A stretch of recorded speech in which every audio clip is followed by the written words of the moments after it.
Welcome to World in 2 Minutes. These are your headlines. UN Secretary-General Ban Ki-moon has urged the world to resettle 500,000 Syrian refugees over the next 3 years. The UN High Commissioner for Refugees says it's getting harder for refugees to find safety. Filippo Grandi said if Europe were to welcome the same percentage of refugees as Lebanon in comparison to its population, it would have to take in 100 million refugees. 5 million people have fled Syria since the war began. Most of them have gone to Turkey, Lebanon, Jordan and Iraq.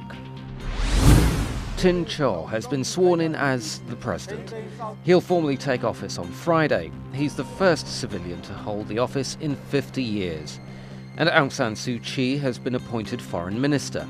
She'll also head the Ministry of the President's Office, Ministry of Education and Ministry of Electricity and Energy. Htin Kyaw is Suu Kyi's top aide, and many people have been expecting him to serve as her proxy.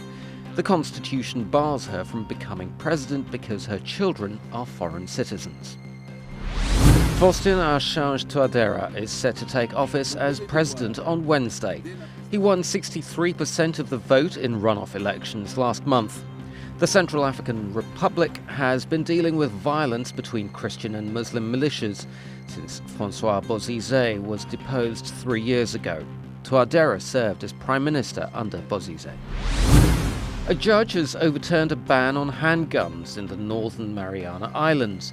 She found that the US Commonwealth law violated the US Second Amendment, which gives people the right to bear arms. The territory is self-governing, but the US District Court on the island says the Constitution still applies there. Thanks for watching. TRTworld.com, Istanbul.